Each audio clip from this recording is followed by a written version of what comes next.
now. Cool. And yes. Okay, great. Right. Audio, music, intro music. Files and files and files and files and files. I know. Quick, drinky! Oh.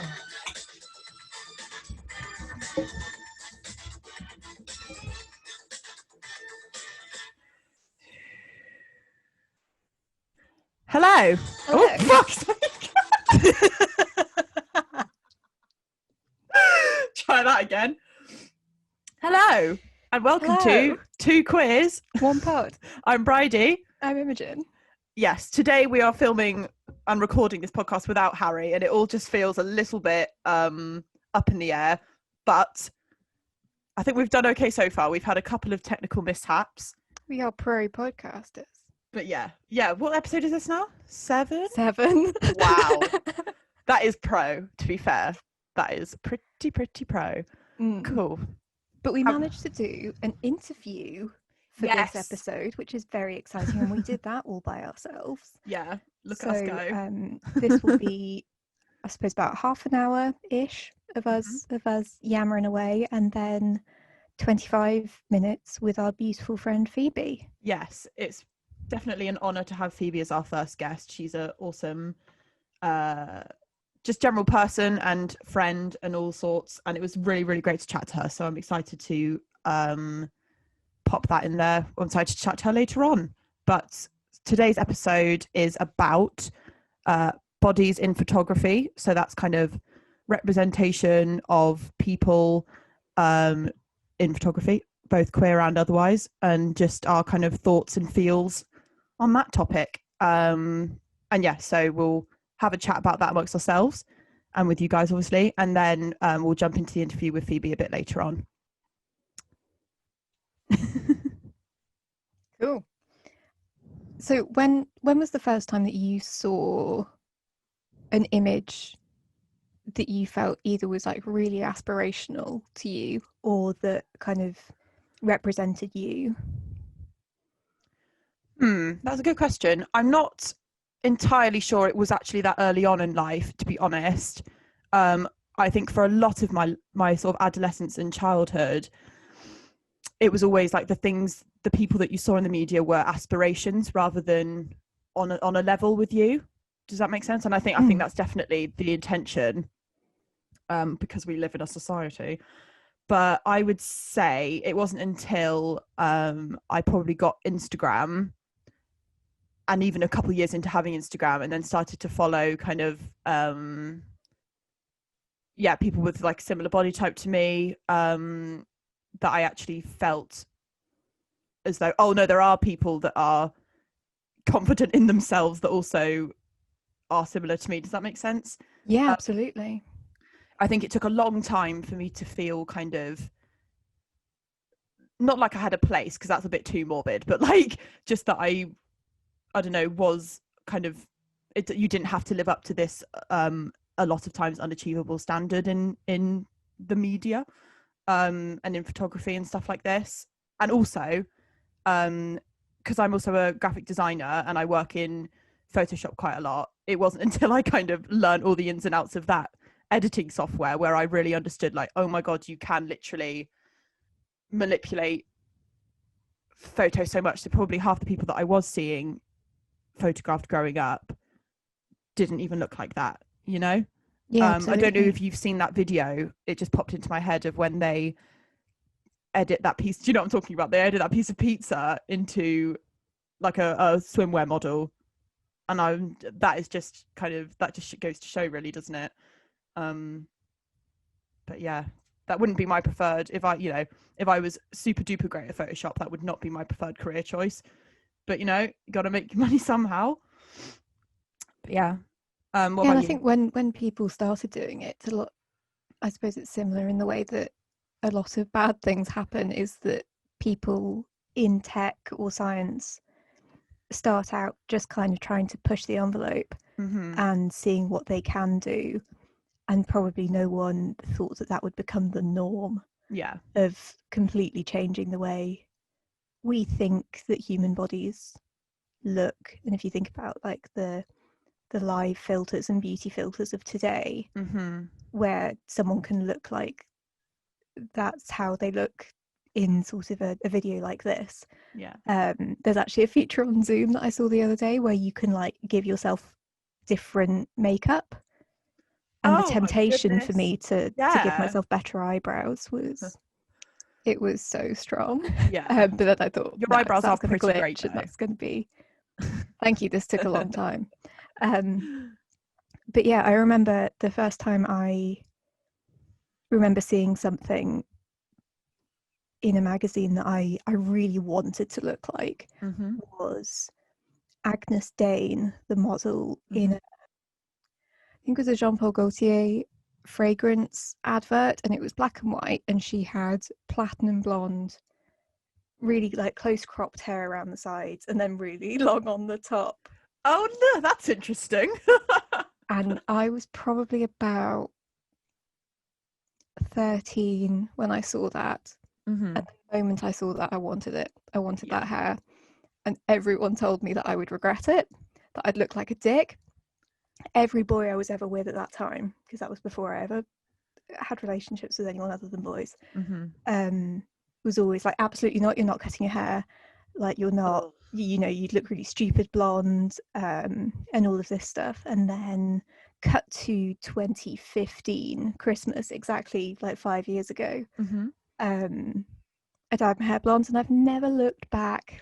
It honestly, and it does actually really, really suit you insofar as like you, I mean, obviously I've seen photos of you where you had your kind of natural, more brown hair, but it actually doesn't, but it doesn't matter if you bleached it. But what I was saying is it really does suit you. So all those boys when you were growing up have zero taste and zero understanding.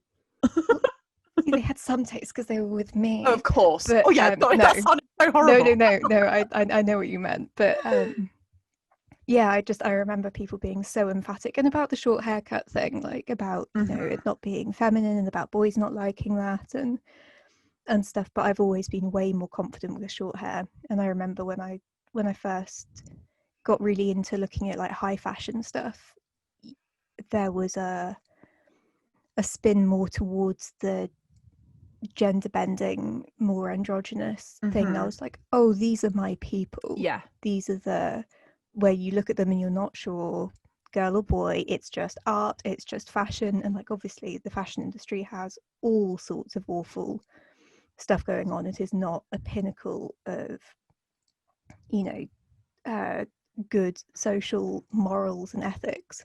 But in this one regard, I felt like maybe there was a place for me in these spaces where that kind of more like brutal beauty was appreciated, and that was what I wanted to look like. I wanted to look stronger, I wanted to look sort of more butch, I suppose. I wanted to be more of a question mark, and that was long before I knew about gender nonconformity or non-binary people or anything like that. But I remember seeing people like that and being like, that's the aspiration to me. Yeah, I definitely agree with that actually. Because when I was growing up, I didn't feel represented, but there was constant kind of, oh, if I look like that would be great. You know, there was constant kind of I guess inspiration that I didn't necessarily follow, but no, I definitely say. And I remember when, like, you know, Miley Cyrus cut all of her hair off and actually had kind of a similar style to what you've got now. I loved that haircut, but obviously until this year, because now I have really short hair, I never thought that I would do it. I never thought it would suit me, but it actually, I think since doing it, it suits me more than any sort of previous look I've had, because I just feel a bit more happy in myself. And I don't know whether that was just the need to kind of, you know, cut all my hair off and start again, essentially. I think it's really interesting though, because as much as obviously we have very narrow ideas of beauty and beauty standards, and they're all very Western Eurocentric, there is still an element of variety. And so growing up thinking about people that were typically seen as very, very beautiful, like I've never particularly aspired to look like Marilyn Monroe or Angelina Jolie or I don't know, other really, really beautiful people that I think are very, very beautiful, but there was no part of me that was like I desperately wanted to look like that. Yeah. In the way that the people that were like Keira Knightley, Natalie Portman, there's a little bit more of the masculine in the bone structure. There's flatter chests. There's all of these things that I now look at it from a 2020 lens, and I'm like, oh, that makes sense. You know,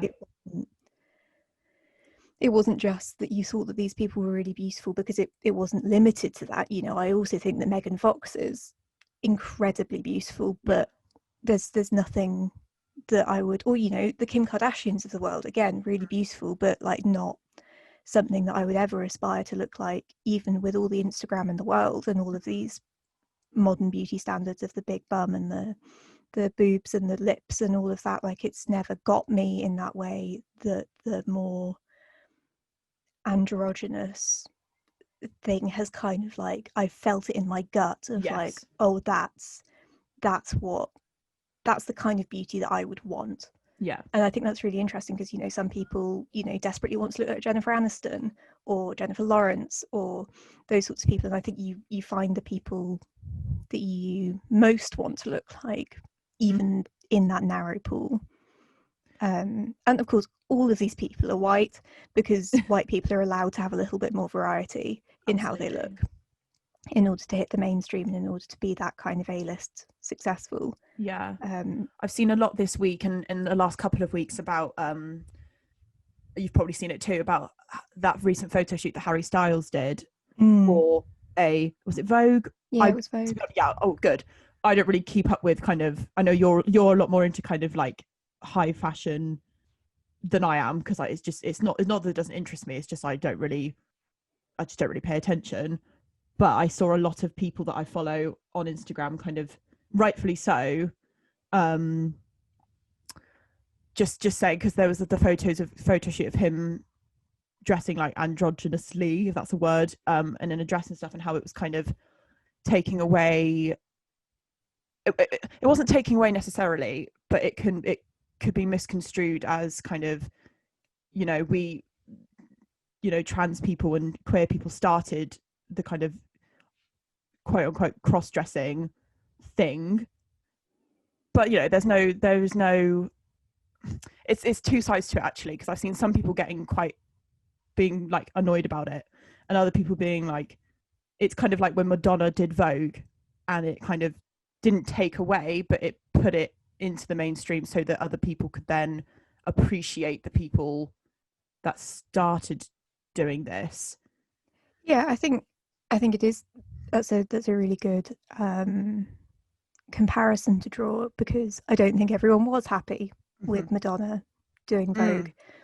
And I think if people are interested, then they will see what Harry Styles' Vogue cover looks like, and then we'll go, where did this start? They'll look into it, they'll realise that it's inevitably Black queer people that started making that cool enough to get to a point where someone like Madonna or Harry Styles will do it. Yeah. He did get flack for it. Like, people went off on mad tirades about the death of men and like the masculine role model and all of this kind of stuff. But then he's also one of the few people that could get away with it and still be put on the cover of Vogue, whereas the vast majority of masculine presenting people that wear a dress would be ridiculed or physically attacked, verbally attacked, all of these things that trans and gender non-conforming people live on a daily basis. That it's not just a costume that you can put on and take off at the end of the day. It's, you know, it's their life. And so I think that it's a very multi-layered thing. It's a little bit like Drag Race being put into the mainstream and more people dabbling in it, it's a good thing because it brings it to a more mainstream consciousness, but in taking it to the mainstream, it loses a lot of its context and nuance. You know, hashtag no nuance November. It's, you do lose the history, and it's, you know, it's like the people that think of Pride as a party rather than a protest, and it's because they're looking at it with a modern lens without any concept of the context and the historical importance of how we got to where we are. It's like I was reading earlier about white feminists talking about like, oh, you get condoms for free, but why don't you get the pill or sanitary products or whatever, forgetting the context of Black queer people during the AIDS epidemic were the people that fought to get condoms more widely available for free. And it's these historical contexts that just get erased completely by white people and cis het people, or whoever fits more happily into society's standards. It's that kind of colonial mindset of we discovered this, we invented this, when inevitably we were actually the people that ostracized and destroyed people for this. Now it's kind of the cultural appropriation thing of all of these gender norms and gender ideas that are so prevalent at the moment are Western ideas that we have forced onto other people, and now that we have squashed them all, we can take the bits that we like and pretend that we invented them. And that's so the problem. There's so, like, it's a huge discussion, so much more than a man in a dress. Definitely. There's people with conjecture about his sexuality, and that's almost not relevant because it's a magazine cover. I think as long as you know, with that situation in particular, I think as long as Harry Styles isn't seen as the kind of pioneer of this, which inevitably he will be. Unfortunately people. I know a lot of, you know, I've got friends who have younger siblings who like absolutely love Harry Styles, and you know, I don't think that they necessarily know, because I don't think it's the first time that he's kind of done that kind of boundary pushing photo shoot before, but I wouldn't put it past a lot of the people that think that's the best thing they've ever seen to not have then gone, all right, well, what has been done before to allow him to be able to do this without much scrutiny or backlash. And it's like, what else is this doing on a societal level? Like, people were saying, people kept calling it gender bending, and it's not. It's a man wearing a dress. Like, it's not. Clothes don't actually have an inherent gender. You know, that's not him coming out as like a trans woman or gender non-conforming or something. That's just someone wearing a different garment. From any other culture, someone wearing something without leg holes could be man, woman, either, neither, both. Like, it's just a piece of fabric, a beautiful piece of fabric designed by queer people, hand stitched, amazing stuff, but at the end of the day, still a piece of fabric.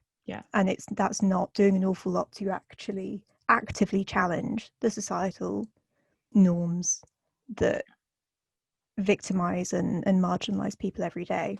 But people will tout it as some massive great step forward for the community, which, in regards to representation and, you know, being the first masculine presenting person to be on the cover of Vogue, and that he chose to wear a dress, sure, that is something, but it's not some huge fucking milestone that it's not people might pretend that it was, unless I'm missing something, and I could well be. I'm not as informed on that world as I used to be, because it all gets a little bit depressing after a while. But I was huge into it when I was younger.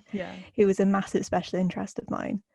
I've got so many fashion magazines and knowledge in my head of a decade and a half's worth of high fashion catwalk looks. I love that. Taking up space in my brain rent free. Um, yeah, I'm just looking at my notes a second.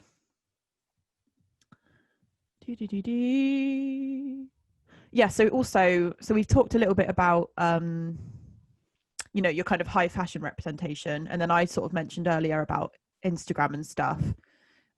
Because I think in our world, when our sort of parents and grandparents were growing up, it was kind of magazines where you were exposed to photography, billboards and etc.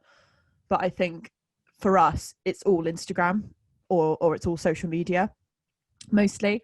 And so I was going to basically bring up the point how when I first sort of got onto Instagram and everything, I was kind of and it was the kind of year, and I know it's not finished, it's not over this it's basically like Fitspo and clean eating and all this kind of stuff. It's not that it doesn't exist anymore, but it was, for some reason, I think with the rise of YouTube influencers in the kind of mid 2010s or early 2010s, it all got a bit difficult to ignore kind of people who were getting paid to be these kind of white, thin, fit, no problems in the world, everything's great, buy my shit people. That was a lot of what I was exposed to, I think, in my mid-teens, which is obviously kind of my fault because I had Instagram. It was my decision to get it and follow these people. However, nowadays and over the past few years, I've definitely kind of gone through who I'm following, taken off, and it's not like a personal slight against these people. It's more that I just know that it's damaging. I know that that it's kind of like nothing's actually real on Instagram, and it's kind of taking away all the people that make me feel shit about myself through no real fault of their own. But it's not, it's kind of hickledy pickledy.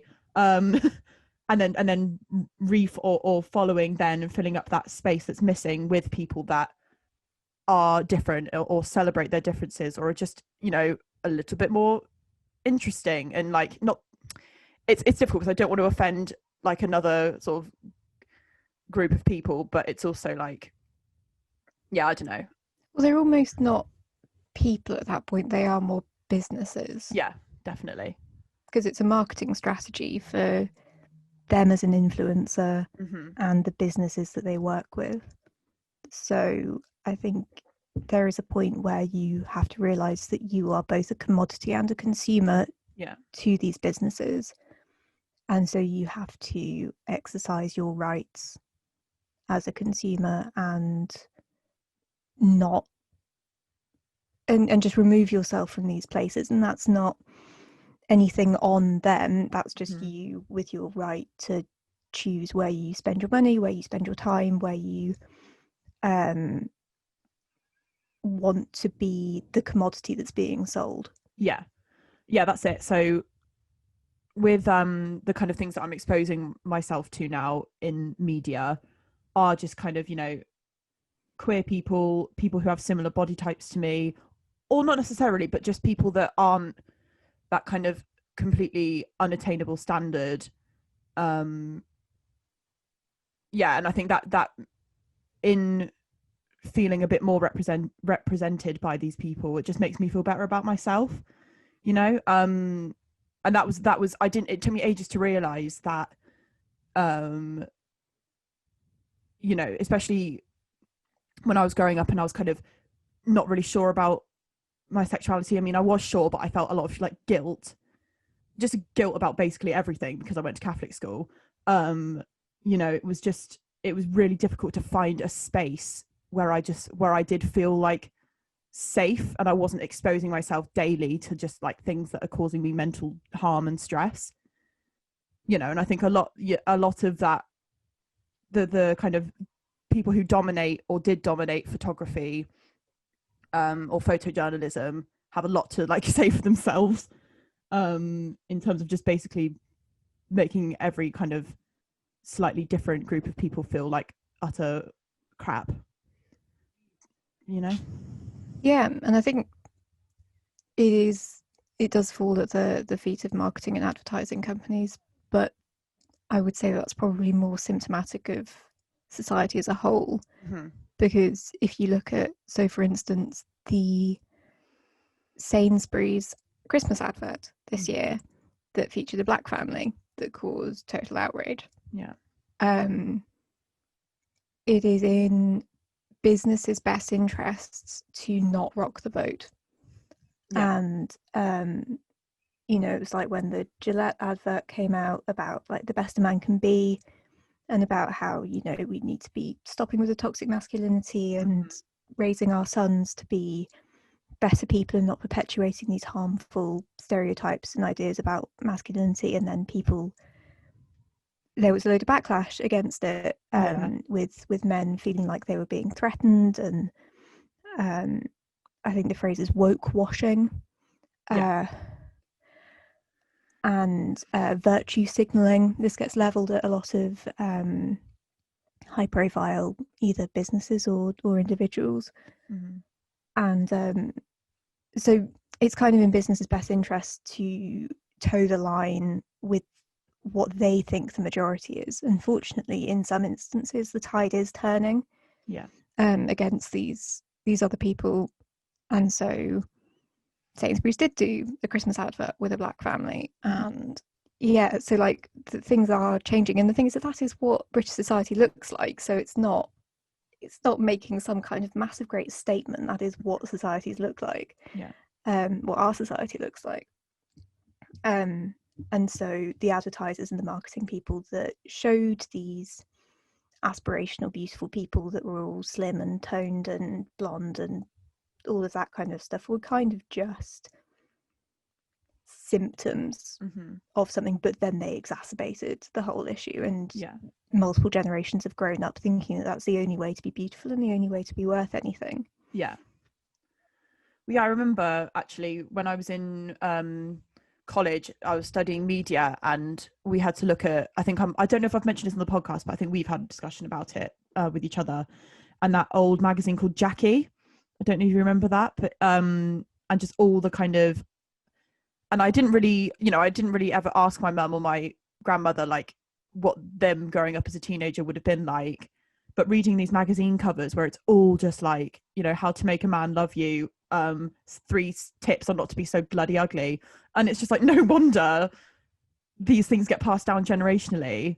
I mean, Cosmo was still like that up until like a couple of years ago, until they realised that people weren't putting up with it anymore. Yeah, I used to, you know, top 10 ways to give a blowjob, and you know, all about like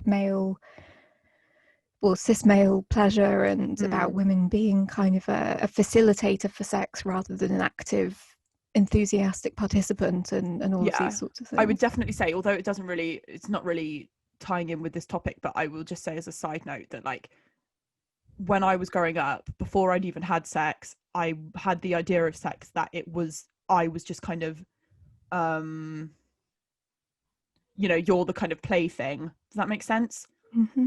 It took me ages to understand that like it was like me having pleasure wasn't just from me giving it to myself when I'm like masturbating, basically. Yeah, or that your pleasure isn't somehow to do with the pleasure of the other person. Exactly. So like when you get people that, I saw this on Tinder translators the other day, but when cishet men will really pride themselves and like kind of, I love going down on a woman, you know, I love like my tongue doing blah, and it's just like you're going to do some sort of like weird performative thing. You want the person that you're with to do some kind of song and dance about like, oh, how great it is that you're actually paying attention, but it won't actually be about the person with the vulva's pleasure. It will be you feeling like the good guy, have a gold star, have a cookie kind of moment.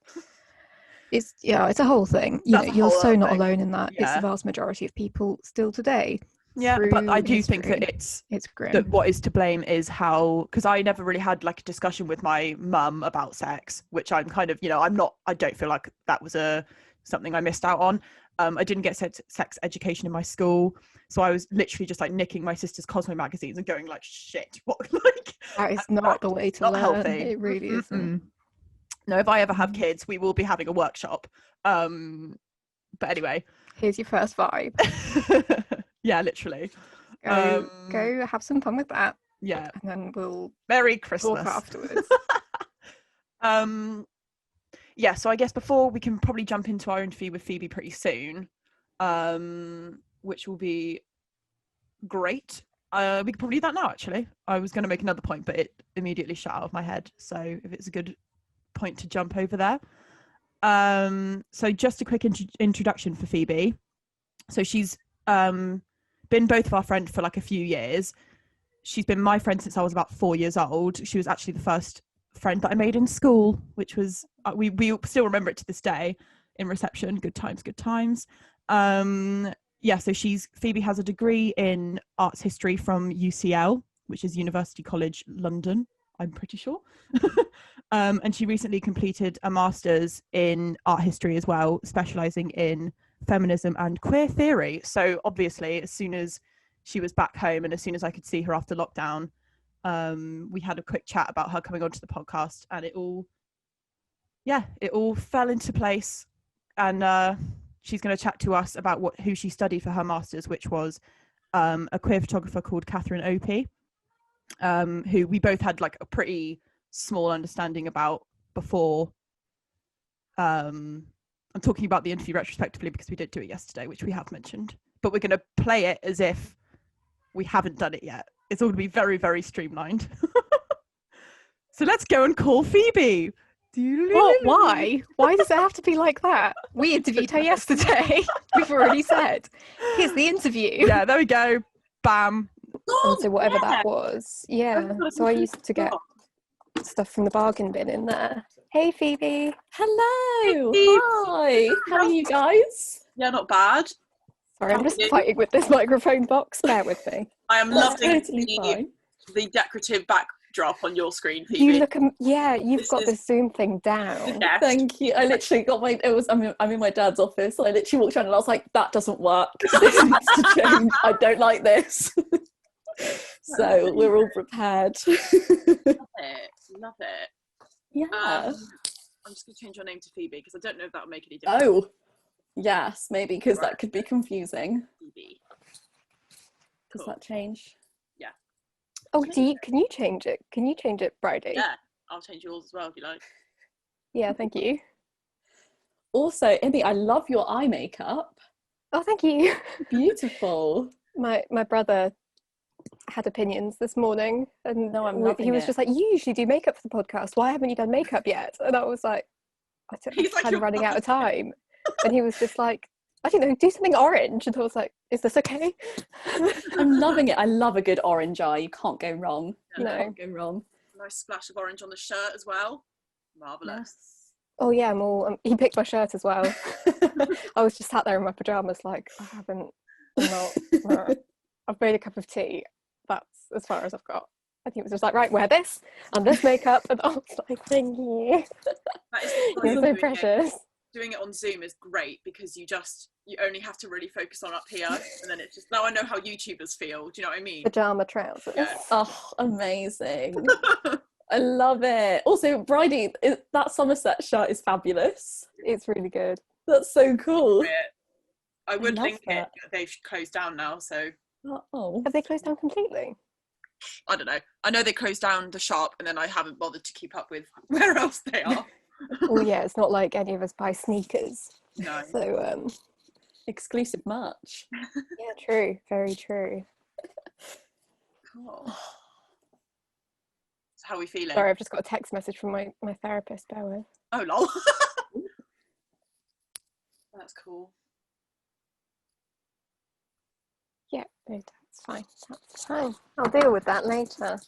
So yeah, basically, Phoebes, I think what we'll do, so we're recording this episode tomorrow, and we're going to insert this in. Yeah. So we'll talk about who you are before, as in tomorrow. If this makes sense. Yeah. So that we don't have to like be like, this is why you're here, because that's a bit weird for you, I would have thought. So we'll like, we'll just start. But I've already started recording, so that if we just get into it, then we don't have to like we don't have to be like, right, places. Yeah. I mean, Yeah.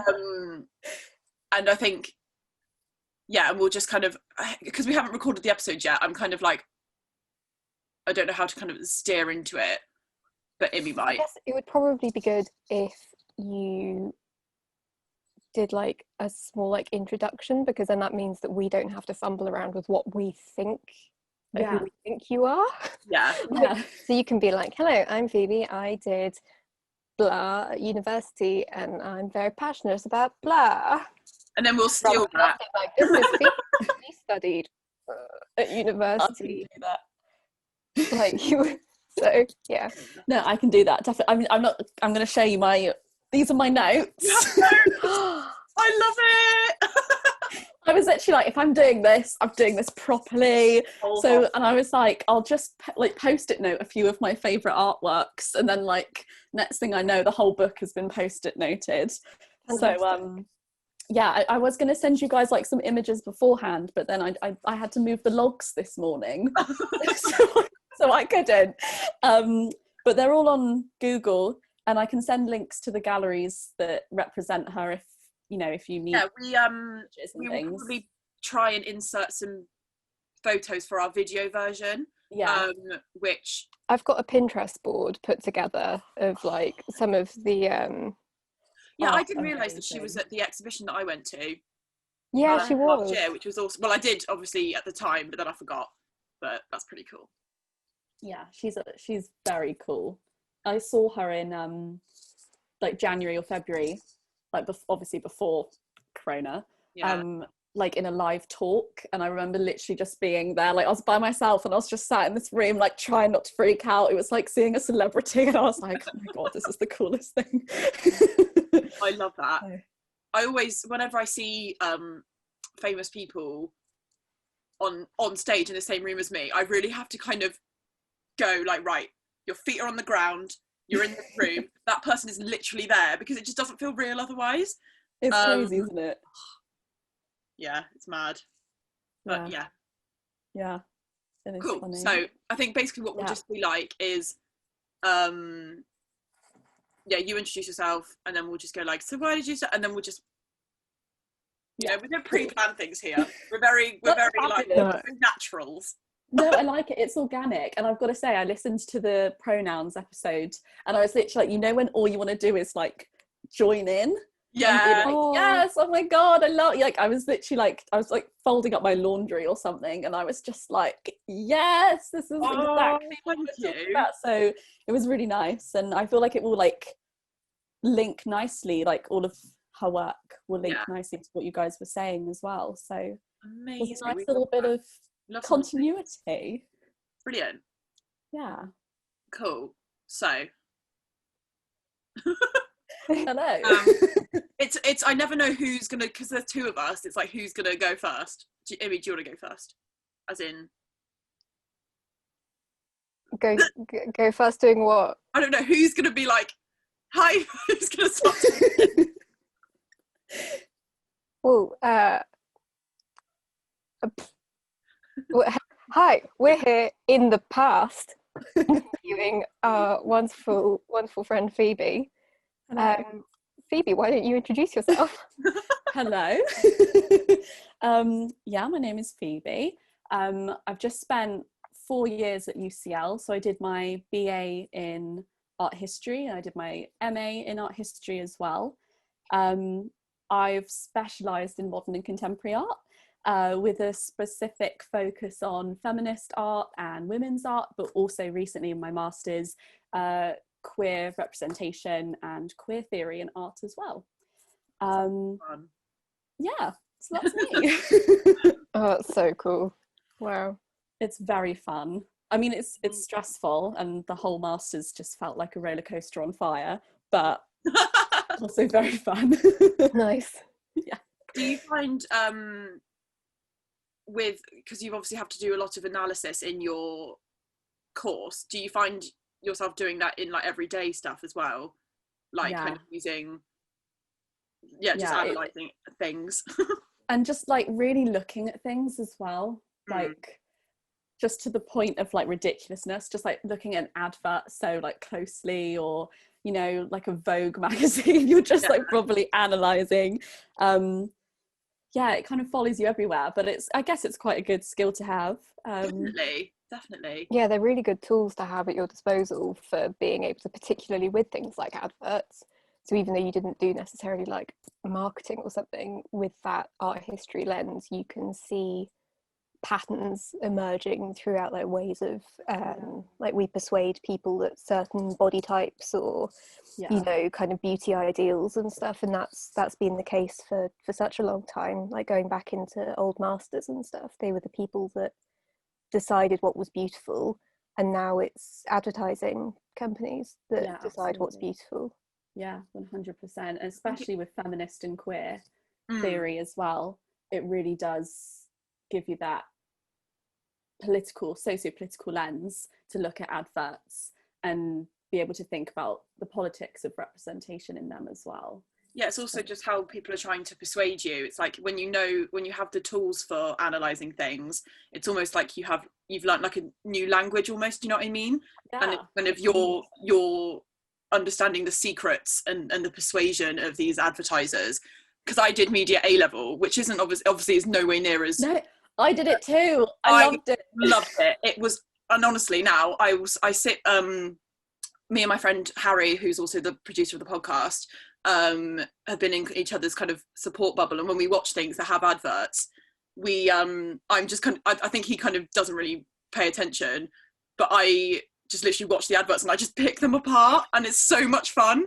But they have got weird these days. It's just kind of, I don't know. But well, adverts. Yeah, just general, like it's just, I don't remember them being so like, I don't know if cheesy is the right word, but it's just kind of like, no one's like this in real life. Like, do you know what I mean? It's all very, obviously they have to keep piling and piling. And where I had a few years where I didn't really watch any cable TV, I've kind of, I've gone watching adverts again. I'm just kind of like, whoa, it just feels quite extreme. But to kind of go back into your course, Phoebe, so you were telling me, because we are friends, and you were telling me we're all friends about your masters and who you studied, and we were just wondering if you wouldn't mind telling us about your masters and why you chose to study that particular person, because I remember you were talking about it and I was like, stop, you're coming on the podcast. And here we are. I was just like completely geeking out to you one day, wasn't I? I think I was still writing my dissertation, and it was like, I don't know if you guys have seen that meme where that guy is like, all the red tape is on the wall and he's like looking really panicked. That's like how I describe the masters to people, because it is just like, especially doing it in a pandemic, it was literally me in Somerset on my own with my laptop, just like, I felt a little bit isolated, a bit conspiracy, like developing the dissertation. But yeah, so I had written an essay previously on Catherine Opie, one of her portraits, which it's 1994, it's a self-portrait, it's also called Pervert, which is an image of how I'll describe it for anyone who's just listening on audio. But it's basically the artist topless in a leather bondage hood with the words pervert cut into her chest. And it's an incredibly powerful image that I was kind of immediately drawn to in a lecture, and was just like, I had that kind of instinctual, like, I have to write about this kind of reaction to it. And it plays a lot with the word pervert and how it is used derogatorily, and particularly in relationship as well to the BDSM community, which Opie is a part of. And just the representation of a butch lesbian woman in that situation for me was so intriguing, because I'd never really seen an image like that before. Particularly in an art history lesson. You know, we had seen modern and contemporary, but you know, for your first couple of years, you're definitely taught the Western canon, which is, you know, Renaissance paintings and you know, things like that.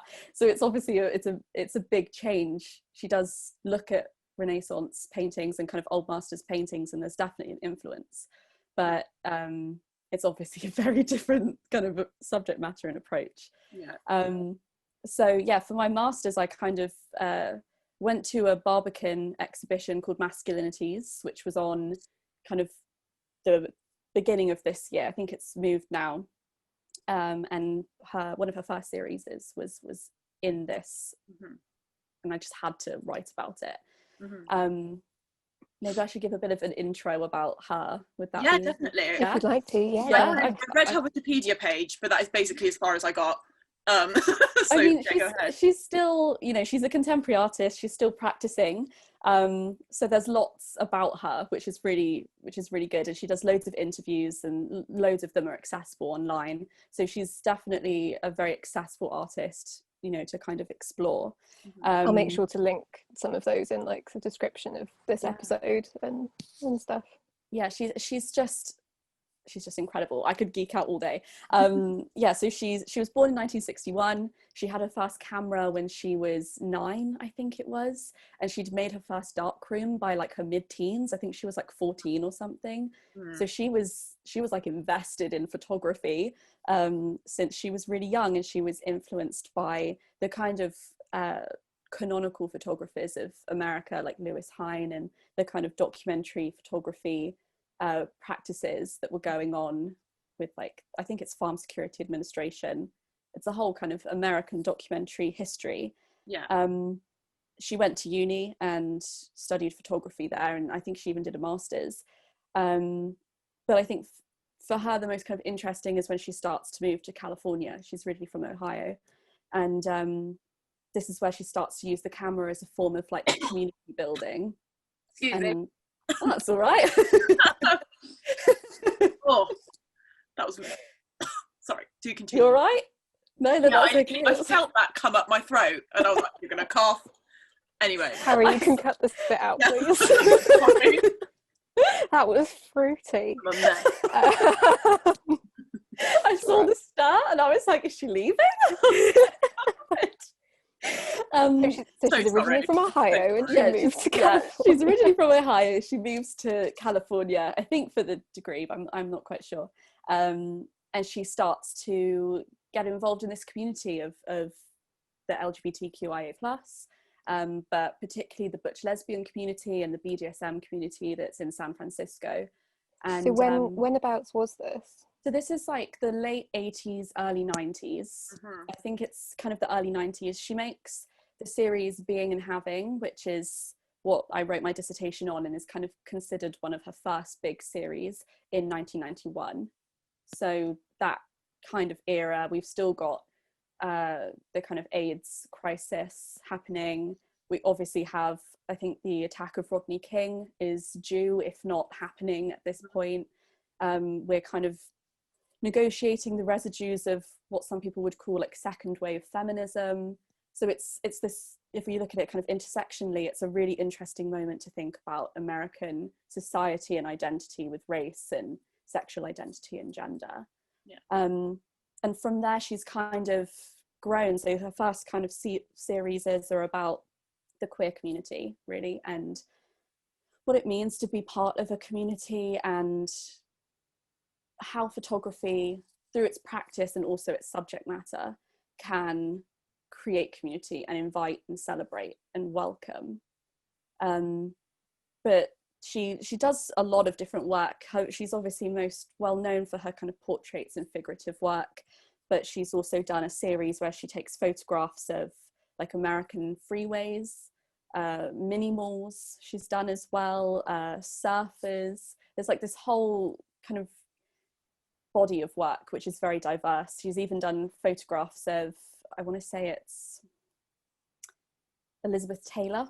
I was about to say that was one thing that I read, which was quite cool, that I thought it's really cool. It's called like 700 Nimes Road, I think, which is her address. And there's no actual photographs of her, but there are photographs of all of her belongings in this really kind of intimate, really detailed series. And it's astounding. And I don't think she actually ever met Elizabeth Taylor through doing it, and I think she might have passed away halfway through making this series. Wow. I'm not quite sure. I don't know why. That seems to ring in my head. But the way that I kind of see her whole body of work, if you can kind of conceptualize a whole body of work, is to try and capture not necessarily Western, but American society and sensibility and identity in kind of all its complexities and paradoxes and intricacies. You know, the queer community, but she also goes and takes photographs of high school footballers and thinks about that kind of mainstream masculinity and the institutions that kind of indoctrinate that in America, and also the patriotism of American, you know, football. She looks at the kind of immigration of the mini malls, in which many people who run those mini malls are immigrants that are, you know, working towards that American dream. She does surfers and she's thinking about that culture. So she's definitely a really interesting photographer to think about, a kind of form of social commentary and a bit of critique as well. Yeah, that rambled on a bit. No, not at all. That's really interesting, and I wonder if, because I read some things about the photographs that you showed me when I came to your house, Phoebe, where I don't know what that series is called, but it was kind of, is it Being and Having, the yellow ones? With the portraits where people had sort of I think, was it her or other people were dressing up as blokes, I'm using air quotes, yeah, and that kind of one, and I don't know when that came out, but I also read about one, how you were saying with when she'd sort of cut pervert into her chest, there was another one where she'd draw, like, cut her family, or like her and her partner and a house on her back, and that was a kind of commentary on being proud of being a lesbian and having a partner, but also having that kind of societal of the time, because I think it was 1993, still having that kind of societal boundary. And do you think that would you say that her artwork was particularly striking at the time, like it was kind of weird and people didn't normal mainstream people didn't really understand it, and that's how she kind of came to the light, would you say? Yeah, so it's quite an interesting, it's a brilliant question, because her work, she always kind of jokes in her interviews that her work's never really been censored, and some of it is quite graphic and some of it is quite explicit, but the only piece of work that she's ever had censored was from, I can't remember the name of it, it was like it's like a lesbian festival, music festival that she went to and was photographing. I want to know the name of this. Yeah, I really can't remember. I'll try and find it and maybe message it back to you guys when I remember. And basically these women just said, like, you've taken our photograph without our consent and we don't want it in an exhibition, so take it down. Her work's definitely shocking, and I think even now it's still shocking, but it's never had the censorship that people like Andy Warhol or like Robert Mapplethorpe or, you know, those kind of artists had at the time. You know, like Mapplethorpe had a massive censorship in the 90s and the 80s, where people just wouldn't show his work, and there were these absolute kind of almost riots and protests that his work was being shown in a very conservative America.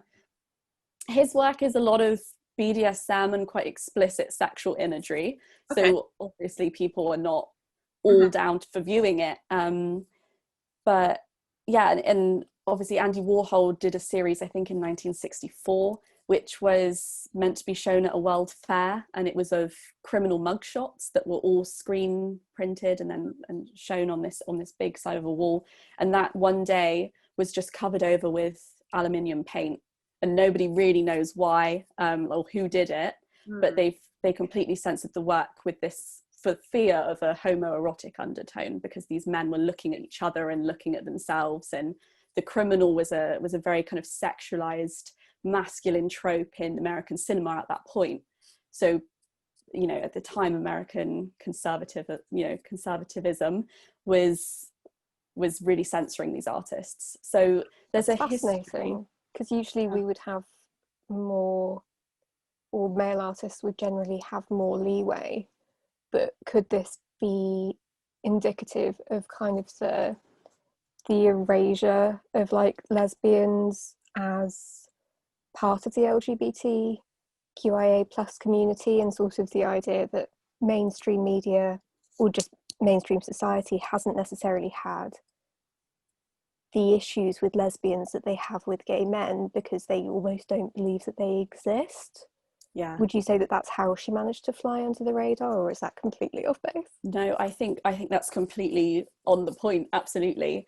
It is definitely that question of like, and this happens a lot in art history, where you're taught about, it doesn't happen as much now, it's more kind of, if you look at old texts and things, if any artist was identified as lesbian and was in a relationship, a lot of the time they were just very close friends, and they lived together, and they shared a bed, but they were best friends. And it's like it's a running joke along a lot of my friends that this is historically not everywhere, and particularly not really now, but there are cases where that is how lesbianism, particularly in the arts, is kind of just been completely brushed over. And I really think that is how Opie's work wasn't censored, because as you say, the gay community, and particularly the gay male community, was considered a lot more scandalous, and definitely had that taboo where lesbianism just didn't have that. It was very much erased and wasn't taken seriously, and was just very much, I don't know what the word is, patronized perhaps. I think absolutely. It gave her a great opportunity to then create platforms for her work to be seen, but she definitely acknowledges that there's, for some reason, her work was never censored, and while that's fabulous, there's obviously something going on there. Yeah, that's really interesting. I saw a meme the other day, actually. It was a Renaissance painting of two women lying naked in a bed together, and in the caption just said, like, two best friends hanging out in their friendship bed. Well, I think we talked about that in episode 4 about pronouns, and about how even just the two of us have kind of flown under the radar in a lot of situations, because people just forget that lesbianism exists. And so you look back on very, very successful people, like in literature and in art, obviously, and you go back and it's like they were very, like, financially successful. They had loads of like material wealth, but they shared a bed, and you'll see reports being written as if it was kind of, they just had to, because they were like artists, and so artists, they lived in like a one-room apartment, and so they shared a bed. That's just like, no, there were other bedrooms. That was a choice. That wasn't like through fiscal responsibility. That was their life. But you would be forgiven for completely assuming that it was due to some kind of financial constraint on them from the way that these stories are written about. And you're like, that's not strictly true, but sure, okay. But it's really interesting, because I think that's an issue that a lot of gay women and femme presenting people, particularly, I know it's an issue with very femme, like bisexual women, of that the inner issues around the erasure. And obviously within erasure there comes an element of safety, because you're not necessarily at the height of the risk to your personal self, but then your emotional self gets damaged by the fact that there's these assumptions that are put on you all of the time. And so the fact that her work wasn't censored, and in a lot of cases with art that has been censored, that has been where maybe a male artist would have risen to meteoric fame because their work has been censored, and so that's put them on the map of like, they must have done something really scandalous, which makes the other part of the population go, ooh, what was it? I want to see it.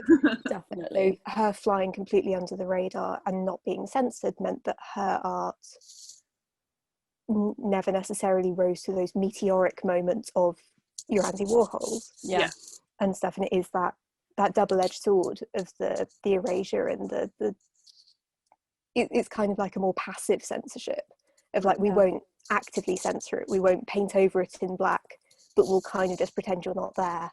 No, absolutely. And her career has definitely been more of a snowball effect, you know, it's building that momentum, and you know, now she even teaches at, I want to say UCLA, or you know, it's a big art uni institution, and she's actually a head, she's on the head of the board or something for the Andy Warhol Foundation and things, so they're all really interconnected. It's a really interesting dialogue. But yeah, she didn't have that like sudden spike because of the scandal.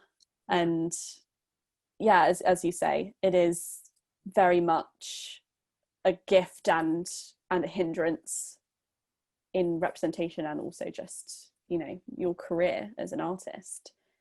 Yeah, I definitely think, well, we'll definitely link some resources to check more out about Catherine, because I think from looking at her work of that book that you had, I found it super, like, really, really interesting. And it's, you know, the whole thing about censorship, it's definitely a shame when people in the LGBTQIA plus community get censored, because oftentimes, you know, their artwork comes from more of an organic, sometimes painful, but like a very relatable place for a lot of people.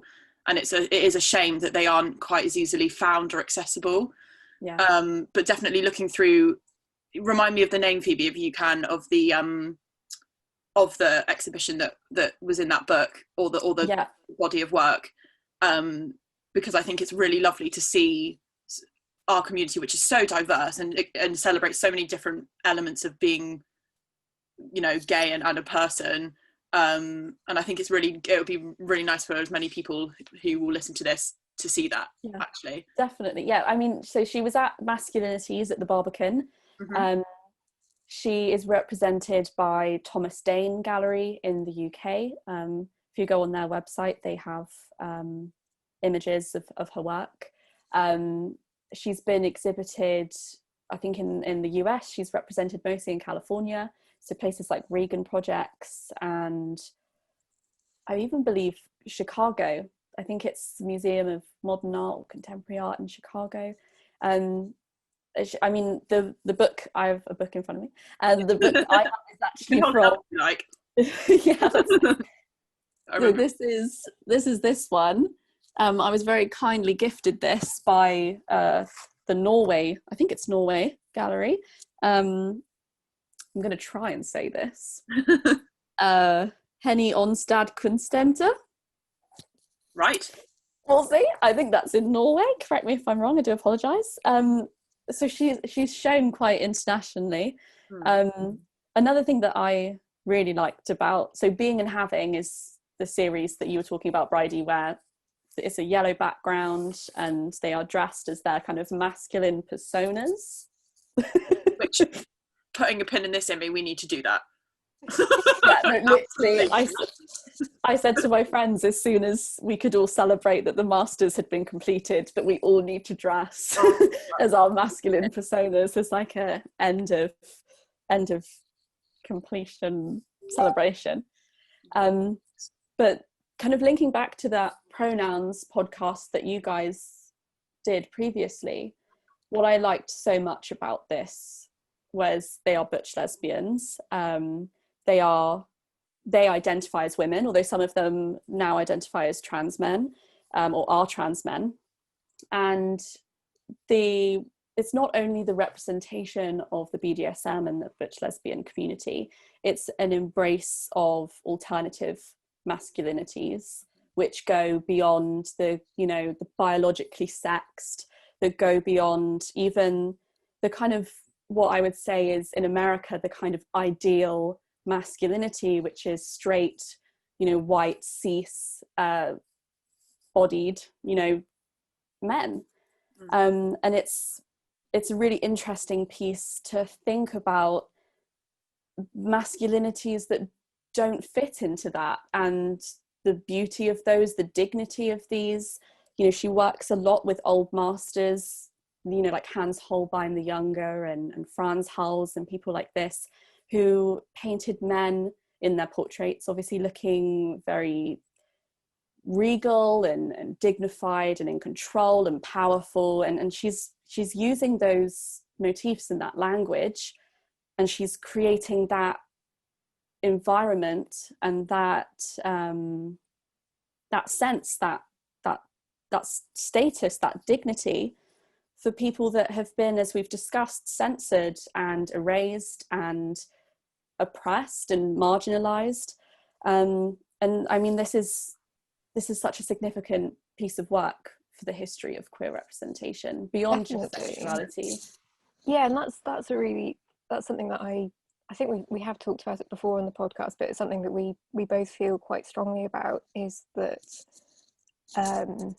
so when the podcast was in its infancy, a mutual friend of ours explained it to somebody without ever having heard it or anything, and he was just like, oh yeah, it's just about birds fucking.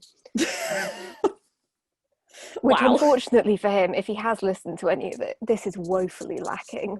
We barely mention scissoring at all. We will one day, but it's not the top priority. Yeah, you know, down the line, I'm sure it'll come up.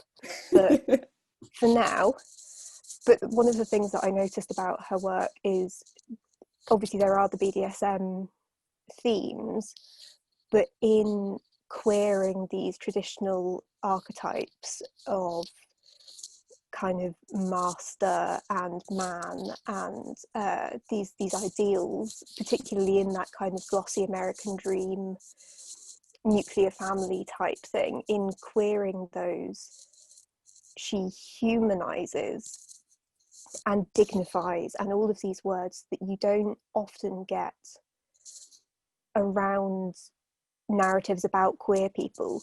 And in that, I don't mean queer narratives, but I mean external viewpoints. It's always about sex, it's always about, you know, it's always about buggery, it's always about, you know, it's all Absolutely. Of these, and it gets sleazy and stuff, and, you know, sex is an important part of life for the vast majority of adults, but we are more than that, and that, I think, is something that comes across so profoundly in her work, particularly when there's partnerships and stuff, is kind of the beauty in kind of the mundane.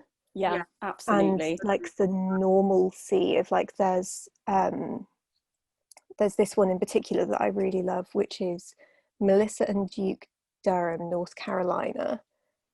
Yeah. And they just, you know, it's just a really beautiful image, like the color palettes there, and it's got these slightly masculine of center, slightly more like soft of center, but there's nothing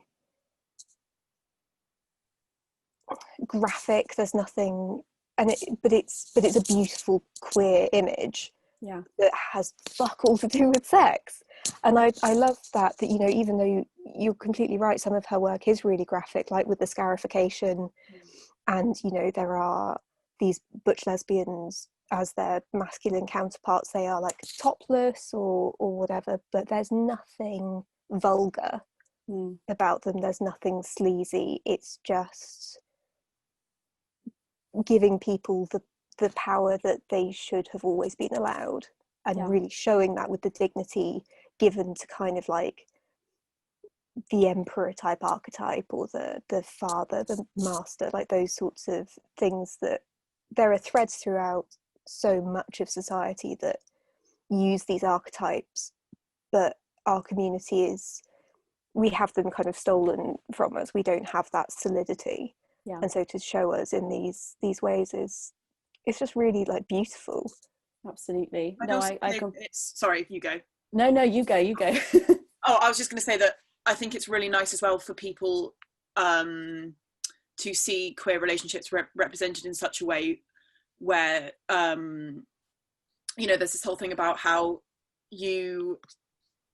some people don't think that they count necessarily as part of the community if they haven't had sexual relationships with, you know, same sex or things like that. And I think it's, like you were saying, I mean, it's just really nice to see the relationships represented in a way that doesn't really count, doesn't really have anything to do with sex, so that, you know, it just helps people, especially, well, not only young people, but just people in general, just feel a bit more part of something. Then it doesn't have to be centered around whether or not you've shagged someone. Do you know what I mean? So that's quite good. Yeah. No, I mean, I completely agree. One of I'm going to try and say this without sounding too creepy, but one of the things I love in art is the depiction of skin. Not to sound too Hannibal Lecter about it. Absolutely Got a mantle full of skin luggage. Yeah, that's a beautiful lamp behind you. Yeah, what's that made of there, Phoebe? Well, it's honestly like the depiction of skin. My friends often like to joke about how much I'm invested in this as a topic. And in being and having, they're very close up shots. You kind of get mid forehead to just, the chin really. And the skin is shown incredibly mundanely. And what I mean by that is it hasn't been airbrushed. She doesn't Photoshop in pretty much any of her images. But it's also not abject. It's not like pores and oil and things that would typically induce disgust in people. It's very normal. In the morning. My face without makeup. There's pores and there's oil and there's moles and there's hair and there's shine and there's pigment and everything like that. Bits of pigmentation, little bits of peach fuzz, all this kind of stuff, and it's incredibly ordinary. It's unremarkable. And I think that's, for me, was something that I found, actually titled my dissertation after the unremarkable, but also how remarkable these bodies are. Because as you say, it is such an important aspect of queer representation or LGBTQIA+ representation that is very often missing. And I think it's what happens when you actually allow artists from that community to depict their own community.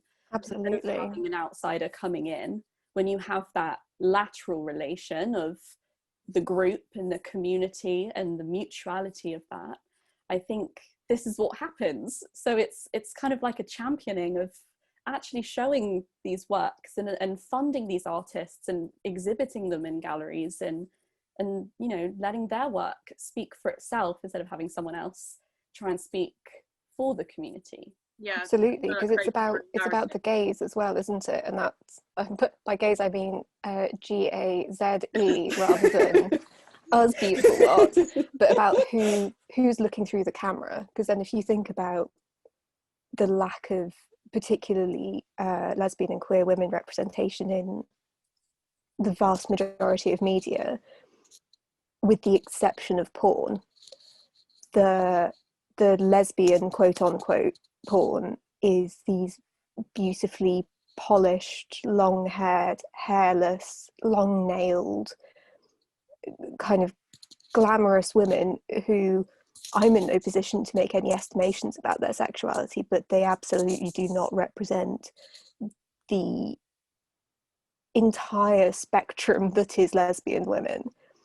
Kind of, they will occasionally make a nod and they'll have like one person with a short haircut that can be the one wearing the strap on, but that's kind of as much diversity as you get. Whereas if you actually put someone from the community behind the camera, they can show you the intricacies and the breadth of a community that contains humans and therefore contains multitudes, and it's not just people with fucking 4-inch long stiletto nails kind of going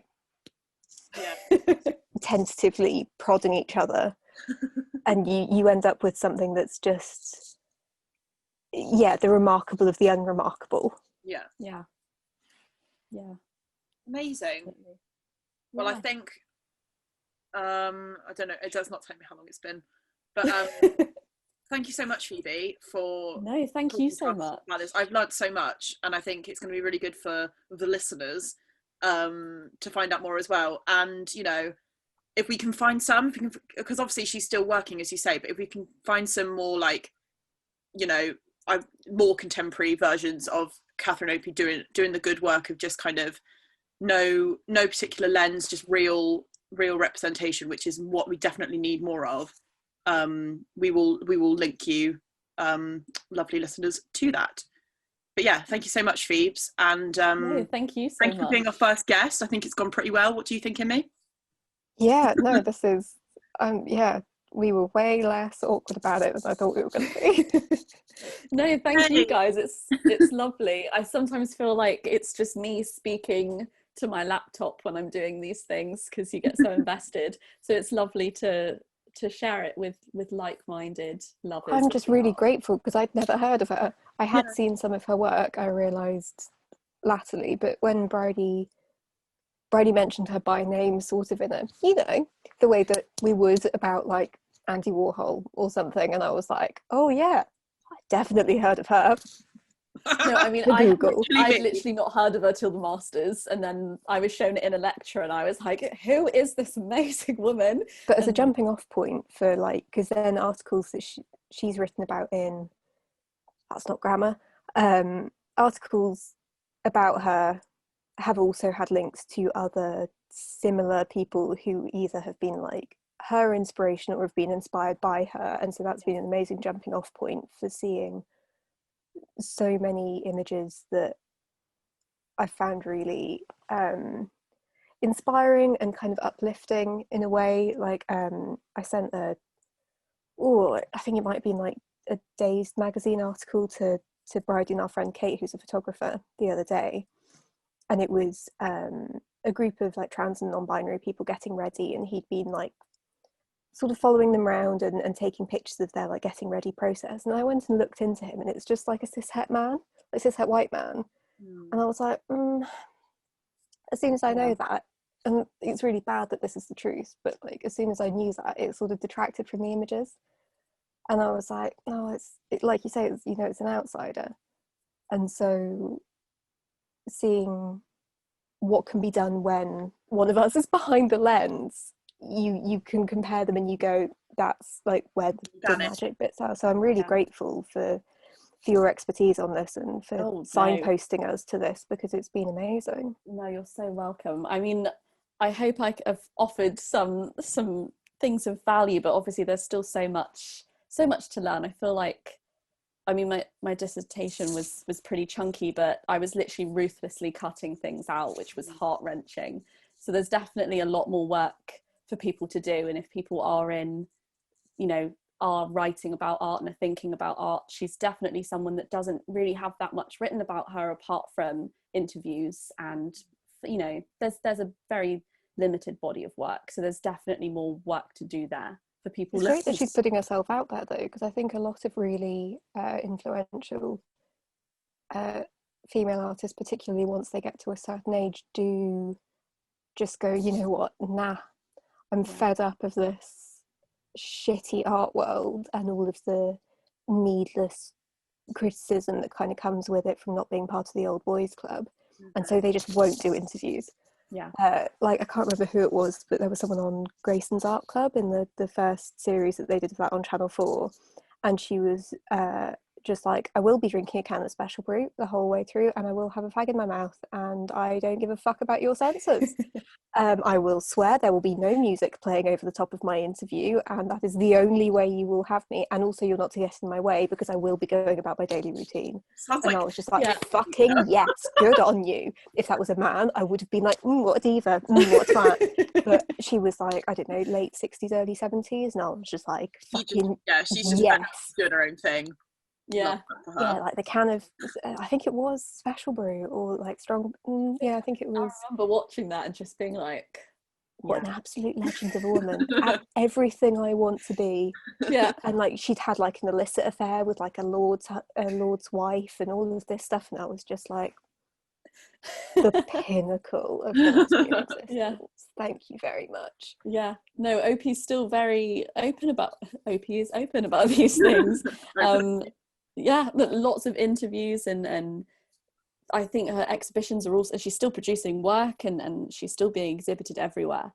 So I think it comes from the fact that, you know, as I said before, she had a first camera at 9. You know, this wasn't like a, oh well, you know, I guess I can do photography, absolutely.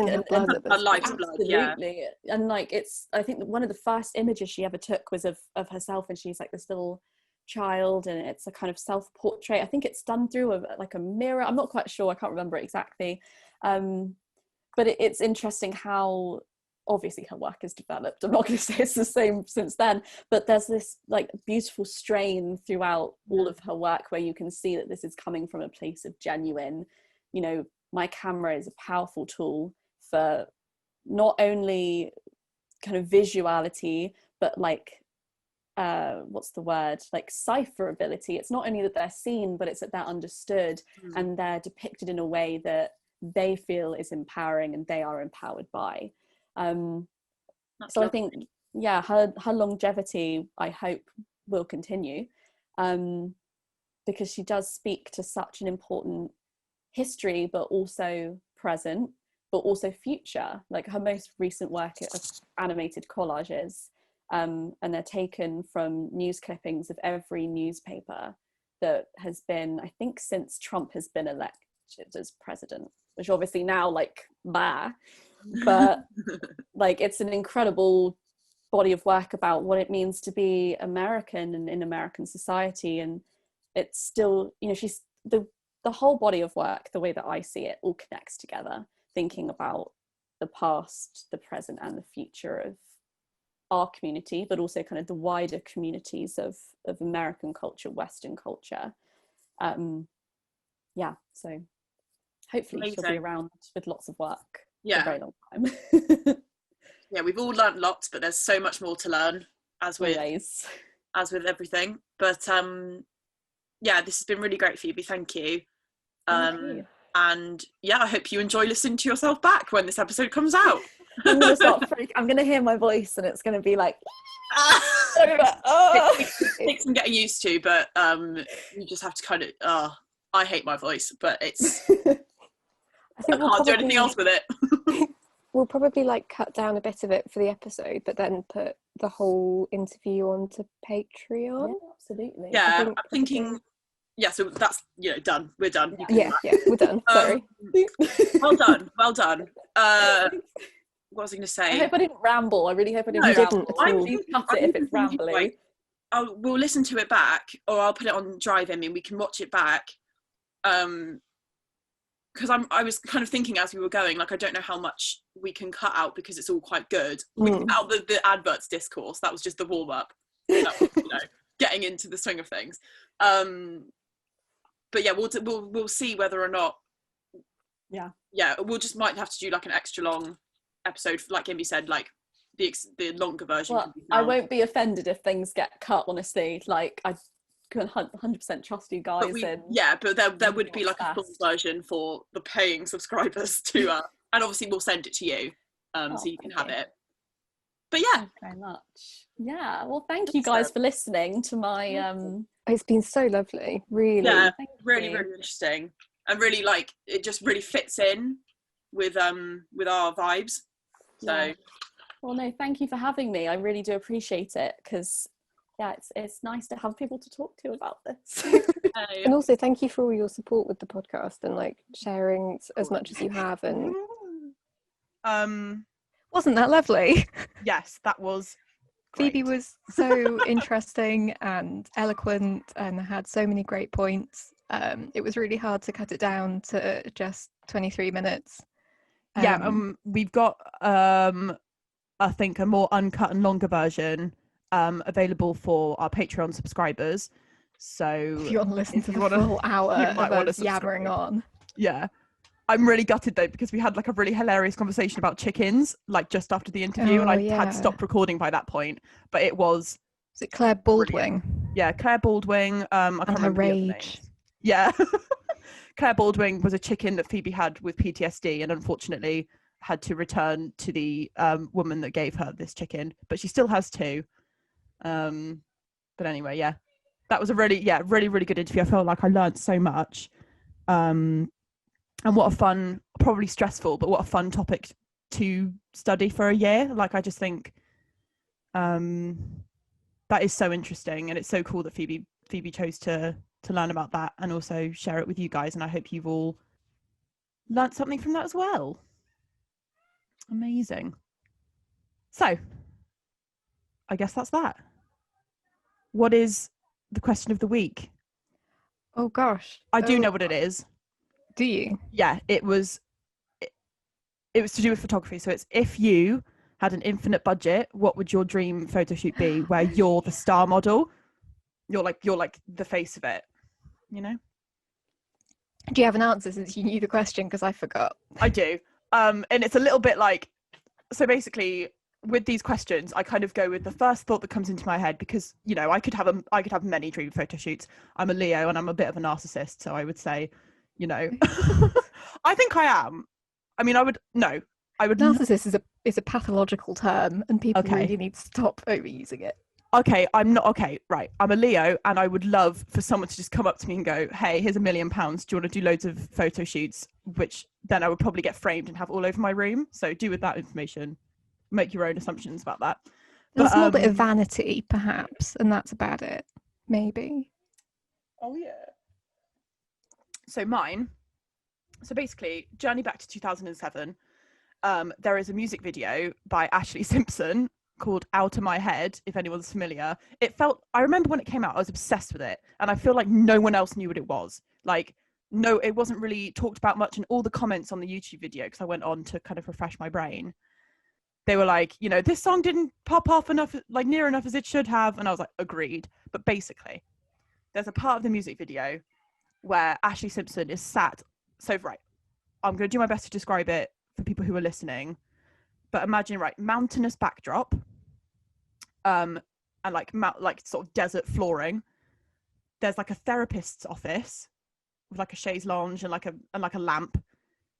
Pan upwards, there is a giant floating Rubik's cube which she sat on, and then there's like a gold melting clock and like a gargoyle's head that's been like a giant gargoyle's head on the floor. So it's all very kind of like Salvador Dali-esque and just a bit weird. But as soon as I thought, what would my dream photo shoot be? That just came into my head. And I don't think I've thought about that song or that music video for many, many years. But basically, and she's kind of wearing like a steampunk outfit, but I don't know what outfit I would wear. But I just really want to be, I just want that, basically. I want to be on a giant floating Rubik's Cube. See, my goal for that question when I wrote it originally was that we would try and do the photo shoots, but on a really, really low budget. And you have ruined that idea. No, because I have don't think no I have, idea actually. how we're going to do that. No, I think I'm already thinking we'll paint. Unless we do it all in post. Yeah, we can just draw exactly. the gargoyle, draw the gargoyle on. We'll just green screen the whole thing.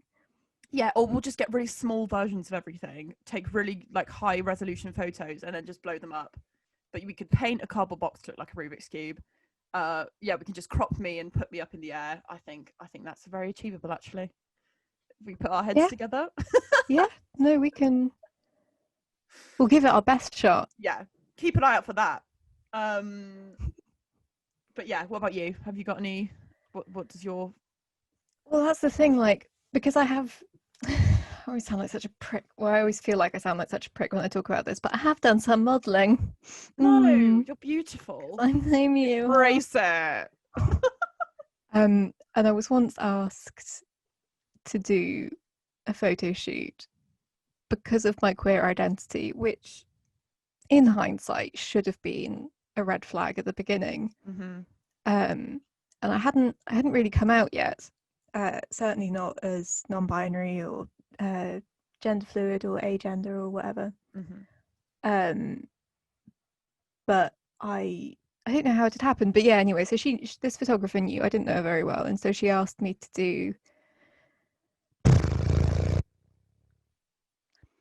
She wanted me in a suit, but wearing like makeup and heels in a flower field or something, and then like the next one like in a dress wearing DMs and like with slick backed hair in some kind of like industrial 50, space. 50, I'm using air quotes again, kind of esque. You know, super original. Yeah. Super original. Oh, this person doesn't really have a gender. This is a really, really original concept. Mm-hmm. And quite frankly, she was a bit of an arse about it because I wasn't super keen on using my identity as a.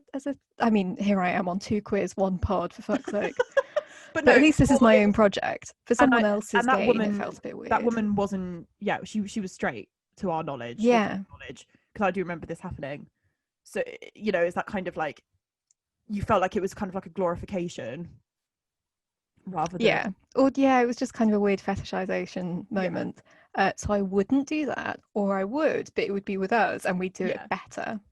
We are going to do actually that James Bond poster one. I think about it every single day. I just want to do Charlie's Angels, but it's all me. Yes. Yeah. If it has to just be me, then I want to do the full Charlie's Angels with the fire and the outfits, but all three of them are me. I'm like, quick tangent because it's definitely worth saying. Charlie's Angels is one of the best films ever. So glad I showed you that film. I can't believe you haven't seen it. Wait. What do you was it Lana that hadn't seen it? It was Lana. I have been watching it since I was tiny, and I think Drew Barrymore was also part of my sexual awakening. No, it was Lana that hadn't Lucy seen it. Liu. Jesus Christ. But that scene at the start where they're all being introduced, like, I really want to recreate that, or just the whole film. If we ever get super famous and loads of money, I want us to redo that film just for ourselves. Oh my god, amazing. you got me all excited now. But yeah, well, this has been a very long episode because we were supposed to cut it short to fit in the interview, and we've been going for a half an hour, 45 minutes, but that's fine. You know, Harry, you cut out as much as you like. And like I said, we may listen back and be like, well, that 20 minutes was utter shit, so we will cut that out. And you'll never know. But anyway. Thank you so much for listening. I hope you enjoyed our first interview. It's the first of hopefully a fair few with some lovely other queer babies. Yes, and I haven't checked with Phoebe whether or not she's comfortable with us giving out her like links and where to find her and stuff, so I will ask her and we'll pop it in the description of this episode, or not. But yes, thank you so much, Phoebe, and thank you everyone for listening. You can find us on Instagram at 2queers1pod, or Spotify, Apple Podcasts, Acast, or wherever you prefer to do your listenage. Again, we're also on Patreon for these visual pods, so that you can watch our Zoom conversations because we're still in lockdown, and other fun bonus features of photos and videos and just cute little tidbits. That we've currently got a deal running until the end of the year, where if you sign up to the visual pods, you get a free postcard from both of us with one of our illustrations. The £1.50 subscription, right? For £3. £3, excuse me, £3. For 3 tiny English pounds, you can get all of that great stuff. But yeah, I need to burp. No, I'm good. Right. Thank you very much. I love you. Goodbye. Bye.